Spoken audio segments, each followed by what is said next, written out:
दशक चौथा, समास तिसरा, नामस्मरण भक्ती. श्रीराम. मागा निरोपिले कीर्तन, जे सकळास करी पावन. आता ऐका विष्णो स्मरण, तिसरी भक्ती. श्रीराम. स्मरण देवाचे करावे, अखंड नाम जपत जावे. नामस्मरणे पावावे समाधान. श्रीराम. नित्यनेम प्रातःकाळी, माध्यानकाळी, सायंकाळी. नामस्मरण सर्व काळी करीत जावे. श्रीराम. सुख दुःख उद्वेग चिंता अथवा आनंद रूप असता, नामस्मरणे वेण सर्वथा राहोच नये. श्रीराम. हरुषकाळी, विषमकाळी, पर्वकाळी, प्रस्तावकाळी, विश्रांतिकाळी, निद्राकाळी नामस्मरण करावे. श्रीराम. कोडे साकडे संकट, नाना संसार खटपट, अवस्था लागता चटपट, नामस्मरण करावे. श्रीराम. चालता बोलता धंदा करिता, खाता जेविता सुखी होता, नाना उपभोग भोगिता, नाम विसरो नये. श्रीराम. संपत्ती अथवा विपत्ती जैसी पडेल काळगती, नामस्मरणाची स्थिती सांडूच नये. श्रीराम. वैभव सामर्थ्य आणि सत्ता, नाना पदार्थ चालता, उत्कट भाग्यश्री भोगिता, नामस्मरण सांडू नये. श्रीराम. आधी आवदसा मग दसा, अथवा दसे उपरी आवदसा, प्रसंग असो भलतैसा, परंतु नाम सोडू नये. श्रीराम. नामे संकटे नासती, नामे विघ्ने निवारती, नामस्मरणे पाविजेती उत्तम पदे. श्रीराम. भूत पिशाच नाना छंद, ब्रह्मगिरहो ब्राह्मण संबंध, मंत्रचळ नाना खेद, नामनिष्ठे नास्ती. श्रीराम.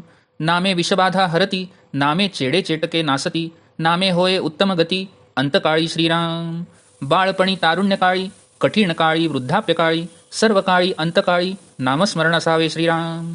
नामाचा महिमा जाणे शंकर, जना उपदेसी विश्वेश्वर, वाराणसी मुक्तिक्षेत्र रामनामे करुनी. श्रीराम. उफराट्या नामासाठी वाल्मिक तरला उठाउठी, भविष्य वदला शतकोटी, चरित्र रघुनाथाचे. श्रीराम. हरिनामे प्रल्हाद तरला, नाना आघातापासून सुटला, नारायण नामे पावन झाला अजामेळ. श्रीराम. नामे पाषाण तरले, असंख्यात भक्त उद्धरले, महापापी तेची झाले परमपवित्र. श्रीराम. परमेश्वराची अनंत नामे, स्मरता तरी नित्यनेमे, नामस्मरण करिता येमे बाधिजेना. श्रीराम. सहस्रा नामामध्ये कोणी एक, म्हणता हो तसे सार्थक, नामस्मरता पुण्यश्लोक होई जे स्वये. श्रीराम. काहीच न करोनी प्राणी, राम नाम जपे वाणी, तेने संतुष्ट चक्रपाणी, भक्ता लागी सांभाळी. श्रीराम. नामस्मरे निरंतर, ते जाणावे पुण्यशरीर, महादोषांचे गिरीवर रामनामे नास्ती. श्रीराम. अगाध महिमा न वचे वदला, नामे बहुत जन उद्धरला, हळहळापासून सुटला प्रत्यक्ष चंद्रमौळी. श्रीराम. चहुवर्णा नामाधिकार, नामी नाही लहान थोर, जड मूढ पैलपार, पावती नामे. श्रीराम. म्हणून नाम अखंड स्मरावे, रूपमनी आठवावे, तिसरी भक्ती स्वभावे निरोपिली. श्रीराम. इति श्रीदासबोधे गुरुशिष्य संवादे नामस्मरण भक्ती नाम समास तिसरा समाप्त.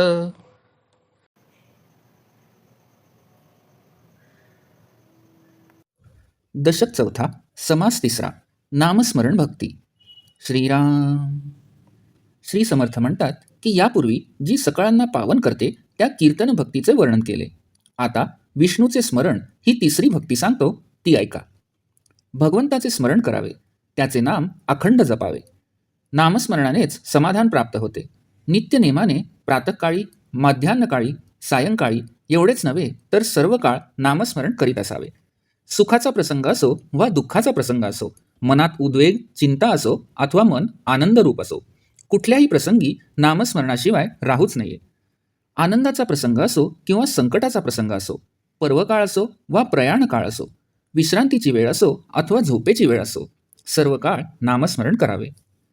एखादी समस्या निर्माण झालेली असो, काही अडचण असो वा संकट असो, किंवा संसारातील नाना खटपटी लटपटी चाललेल्या असो, किंवा मनात कशाच्या तरी योगाने चिंता किंवा चुटपुट लागलेली असो, सर्व अवस्थांमध्ये नामस्मरण करीतच राहावे. चालताना बोलताना, उद्योगधंदा करताना, खाताना जेवताना, सुखी असताना किंवा नाना उपभोग घेतानाही नाम कधी विसरू नये. काळगतीप्रमाणे कधी संपत्ती प्राप्त होईल तर कधी विपत्ती प्राप्त होईल, पण लौकिक स्थिती कशीही असली तरी त्यात खंड पडू देऊ नये. एखादे वेळी वैभव, सामर्थ्य, सत्ता आदी सर्व तसेच इतर प्रापंचिक पदार्थ यांची सुबत्ता झाली तरी त्या उत्कट भाग्यश्रीचा उपभोग घेता असतानाही नामस्मरण कधी सोडू नये. आधी वाईट परिस्थिती होती पण नंतर परिस्थिती सुधारली, अथवा याचे उलट आधी चांगली परिस्थिती होती ती जाऊन वाईट परिस्थिती आली, यापैकी कुठलाही प्रसंग असो, पण प्रसंगी नाम मात्र कधी सोडू नये. नामाच्या योगे संकटे नाश पावतात, विघ्नांचे निवारण होते आणि नामस्मरणाने माणूस श्रेष्ठ पदास पोहोचतो. निष्ठेने नामस्मरण केले असता भूत पिशाच्च इत्यादी नाना बाधा, नाना कपटे व ब्रह्मसंबंध, तसेच नाना मंत्रप्रयोग व नाना प्रकारची करणी इत्यादींची पीडा टळते. नामाने विष बाधत नाही, चेटूक जादूटोणा इत्यादींचा प्रभाव पडत नाही, ती नाहीशी होतात आणि अंतकाळी नामाच्या योगे उत्तम गती प्राप्त होते. बालपणी, तरुणपणी, संकटाच्या काळी किंवा वृद्धपणी, सदा सर्व काळ, तसेच अंतकाल आला असताही नामस्मरण चालूच असावे. नामाचा यथार्थ महिमा शंकरच जाणतात. तो विश्वेश्वर काशीत मरणाऱ्या जीवांना रामनामाचा उपदेश देऊन मुक्ती प्राप्त करून देतो. रामनामाच्या प्रभावानेच वाराणसी हे मुक्तिक्षेत्र ठरले आहे. उलट्या रामनामाच्या जपाने वाल्मिकीचा उद्धार झाला. एवढेच नव्हे तर भविष्यकाळी होणाऱ्या श्रीरामचरित्राचे वर्णन केले.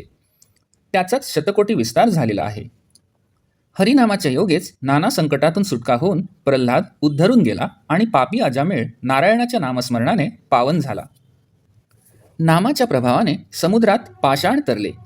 असंख्य भक्त रामनामामुळे उद्धरून गेले. अत्यंत महापापी होते ते परमपवित्र बनले. परमेश्वराची अनंत नामे आहेत. त्यातील एखाद्या नामाचे नित्यनेमाने प्रेमाने स्मरण केले असता माणूस उद्धरून जातो. नामस्मरणाच्या प्रभावाने यमयातना भोगाव्या लागत नाहीत. भगवंताच्या हजारो नामांपैकी कोणतेही एक नाम निष्ठेने घेत राहिल्यास मनुष्य जन्माचे सार्थक होते. नामस्मरण केल्याने ते करणारा स्वतः पुण्यात्मा बनतो. इतर काहीही साधना न करता स्वतः फक्त रामनामाचा अखंड जप जर कोणी करीत राहील तर त्यामुळे भगवान चक्रपाणी अत्यंत संतुष्ट होतात आणि त्या भक्ताचा सर्व प्रकारे सांभाळ करतात. जो मनुष्य निरंतर नामस्मरण करतो त्याचे शरीरही त्या नामाच्या प्रभावाने पुण्यमय होऊन जाते. रामनामामुळे महादोषांचे उत्तुंग पर्वतही नाश पावतात. नामाचा महिमा अगाध आहे. त्याचे संपूर्ण वर्णन करताच येणार नाही. नामामुळे अनेक लोकांचा उद्धार झाला आहे. प्रत्यक्ष चंद्रमौळी शंकरांना देखील हलाहल विषाची बाधा झाली नाही. नामाचा अधिकार चारी वर्णाच्या लोकांना आहे. नामस्मरणाच्या बाबतीत लहान थोर हा भेद नाही. अगदी जड, मूढ, अडाणी, मूर्ख माणसेही नामामुळे सुखाने पैलतीर गाठतात. म्हणून अखंड नामस्मरण करीत राहावे व त्याचे रूप मनात आठवावे. ही तिसरी भक्ती होय. तिचे येथे यथार्थ वर्णन केले आहे असे श्री समर्थ म्हणतात. इति श्रीदासबोधे गुरुशिष्य संवादे नामस्मरण भक्तीनाम समास तिसरा समाप्त.